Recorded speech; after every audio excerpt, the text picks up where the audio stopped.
this training module, we'll be discussing how to enable and disable the safety systems on the BIA 145 Expert in order to customize the gameplay experience to your playstyle.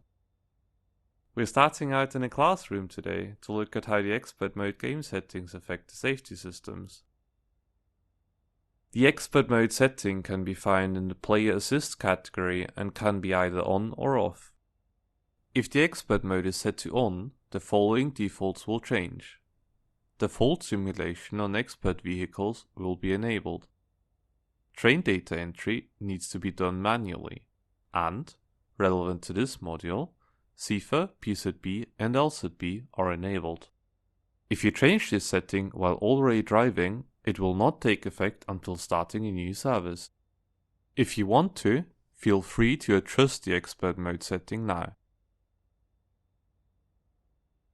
Before going out to the loco, you need to be able to differentiate between disabling and isolating a safety system.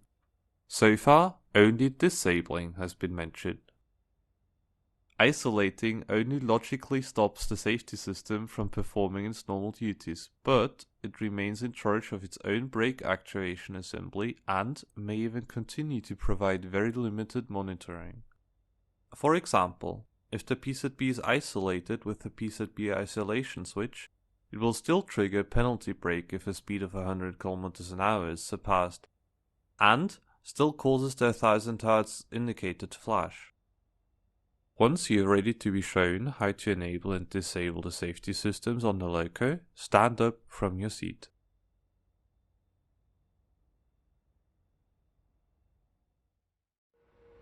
Welcome to the loco. This one has all the safety systems disabled currently, disregarding your Expert mode setting. Start out by entering the machine room.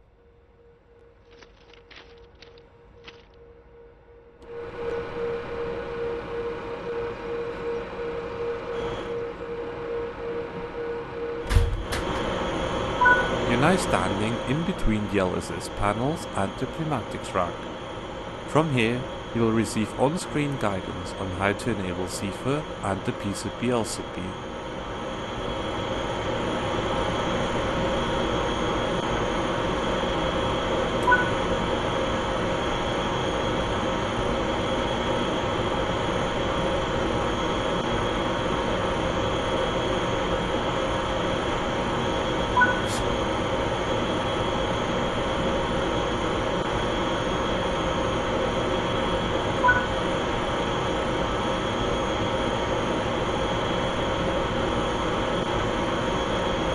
Good job!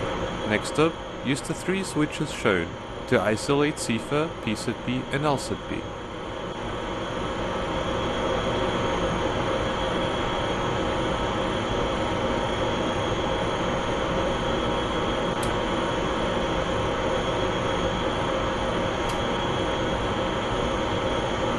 Please unisolate all 3 safety systems again so the next driver of this loco doesn't get confused.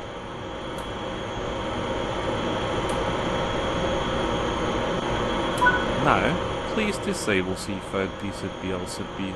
The procedure is the same as when enabling, but in reverse order.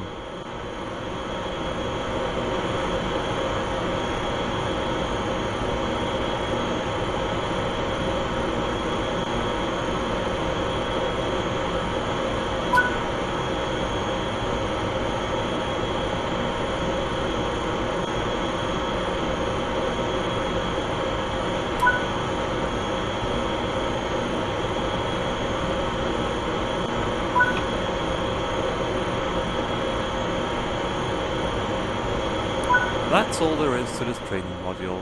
Well done.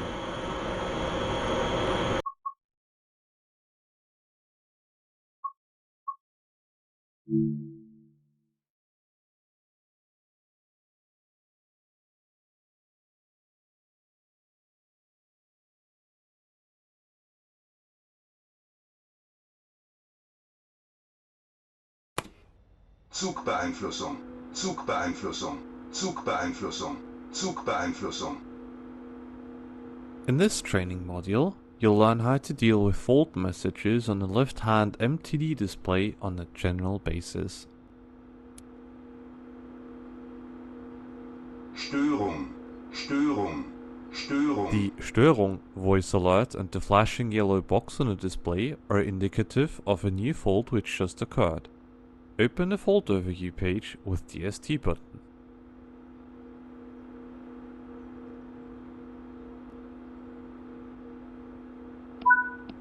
The Cab 1 driver's side wiper circuit breaker has popped, it says. This page lists all currently active faults with their current state and time, an abbreviation for the system and subsystem the fault occurred in, the fault code, this fault's acknowledgement state, and a human readable title. Every fault has two fault resolution texts attached to it, Störung, accessed via the V bigger than 0 and V equals to 0 buttons next to the ST button respectively. The V bigger than 0 button has fault resolution help tailored to a train in motion and also features a bigger font for easier readability. The V equals 0 button's text is often not useful while in motion, as the driver must remain seated while driving and should concentrate on driving duties as much as possible. As we are standing still right now, consult the V equals 0 page please.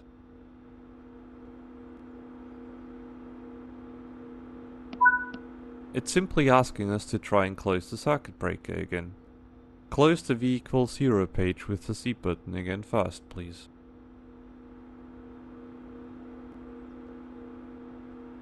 As you can see in the fault overview, in the A column a little star has now appeared, indicating that this fault has been acknowledged.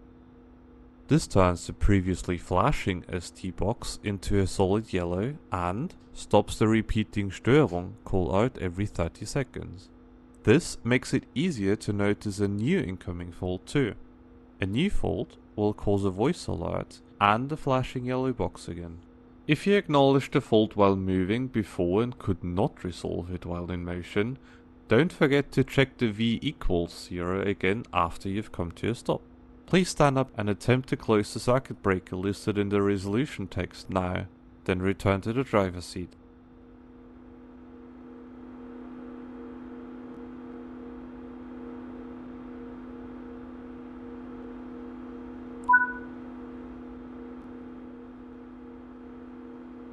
Great, you managed to close the circuit breaker.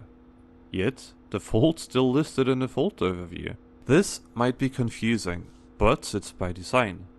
As long as you leave the fault overview open, the list contents won't change as faults appear and disappear. If you press the ST or Enter button, the list will be updated. And the fault's gone. Good job.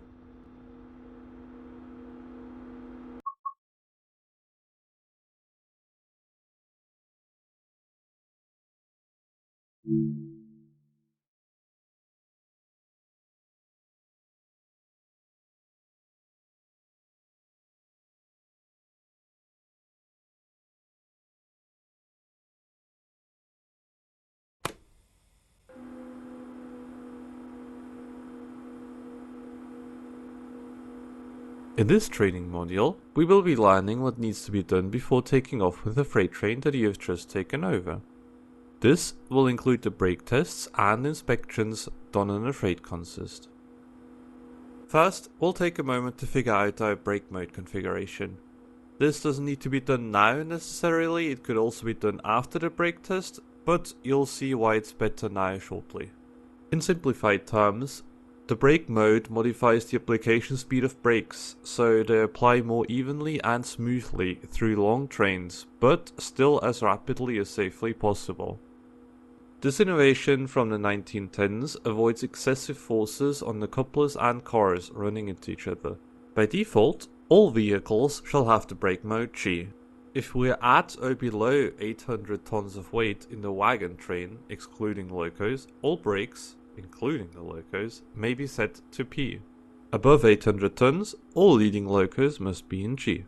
Above 1200 tons, the first 5 cars additionally must also be in G. Our train weighs slightly more than 1200 tons. Thus, you can already start out by setting the locos brake mode to G.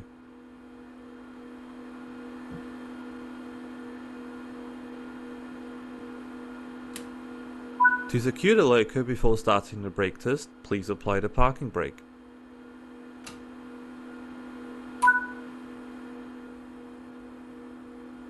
Now, fill the brake pipe again.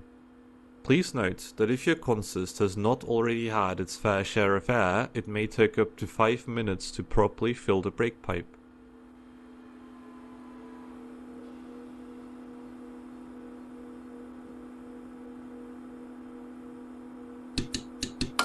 Please check that the brakes are released on the first car now. Walk up to the first bogie behind the locus coupler.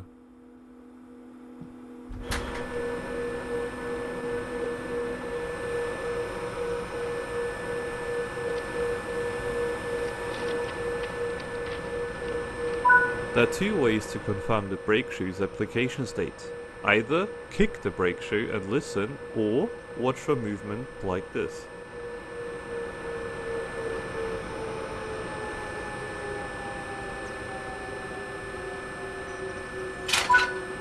Or hit the wheel with a hammer and listen for a bright long ring.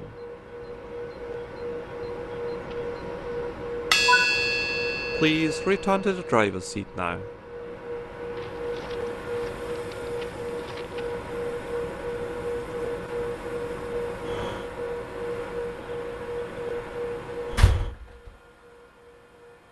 You will now check for leaks. Lock the driver's brake valve by moving the reverser to M, and make sure the brake pipe pressure does not drop by more than 0.5 bars over a 1 minute window.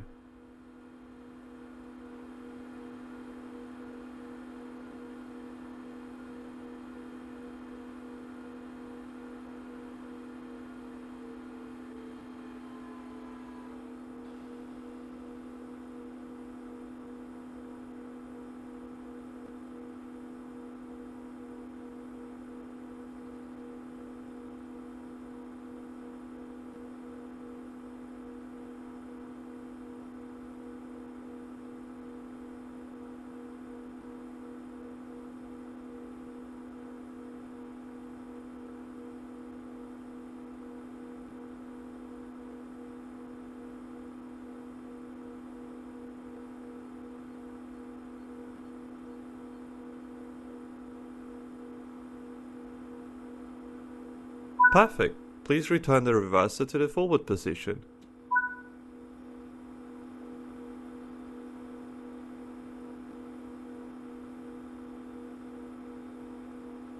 Now apply the brakes. A reduction of 0.8 bars of brake pipe pressure is recommended.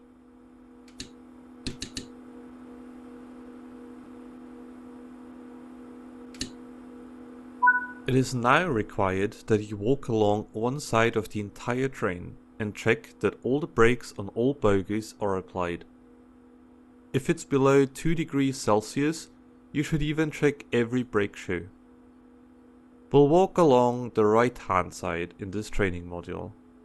This is a matter of taste, but if you check that the handbrakes are fully released while the brakes are still applied and you find an applied handbrake, you can simply release the handbrake and only need to re-kick the brake pad or re-hit it with a hammer. If you were to find an applied handbrake during the later walk, where we check all the brakes released, you would have to return to the loco and reapply the brakes after releasing the handbrake. So besides the handbrakes, you should also use this walk as a chance to inspect the couplers, angle cocks, distributor cutoffs and the wagon's load visually. Also keep an eye out for any general irregularities like out of place wheel chocks. Please check that the brakes are released on the first car now. Walk up to the first bogie behind the locus coupler.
Evidently, this is a very repetitive task. Let us skip ahead to the last wagon pair for this training module.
Looks like the ZG2, the end of train signal board, is actually missing. Please insert one now.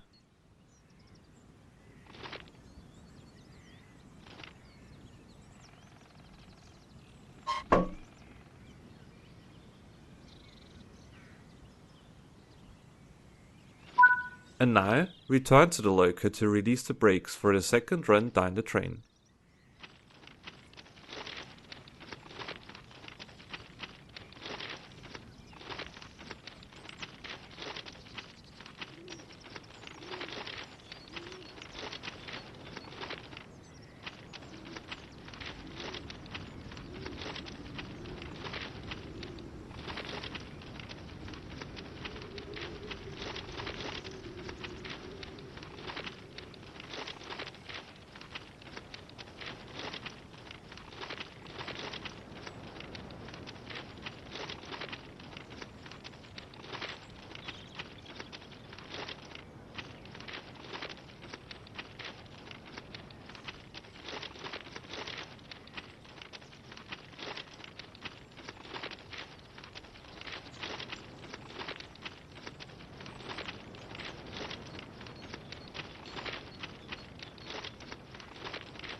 Now it's time to walk down the opposite side of the train, this time checking if the brakes have released.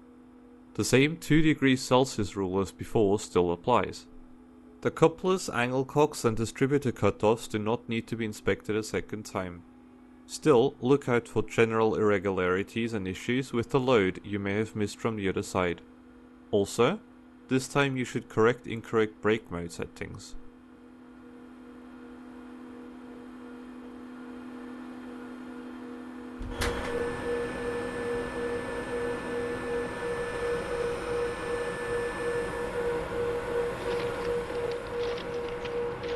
If you recall from the very start of the training module, we discussed the brake mode setting. This train is heavier than 1200 tons and thus the first 5 wagons need to be set to brake mode G with the rest in P. An articulated wagon with 2 distributors counts as 2 wagons, but if one of the distributors is set to G, the other one needs to be 2.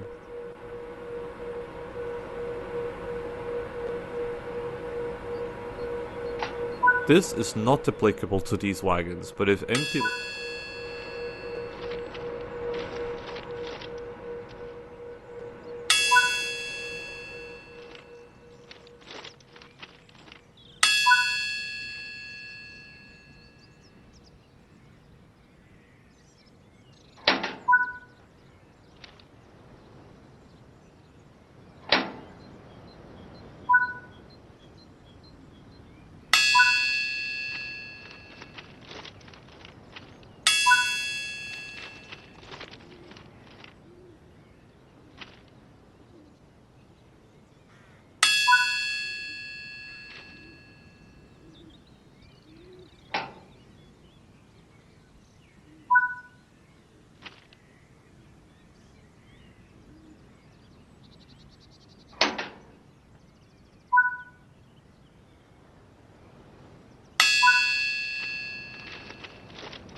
And from now on, the remaining brake valves must be set to P instead of G.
Evidently, this is a very repetitive task. Let us skip ahead to the last wagon pad.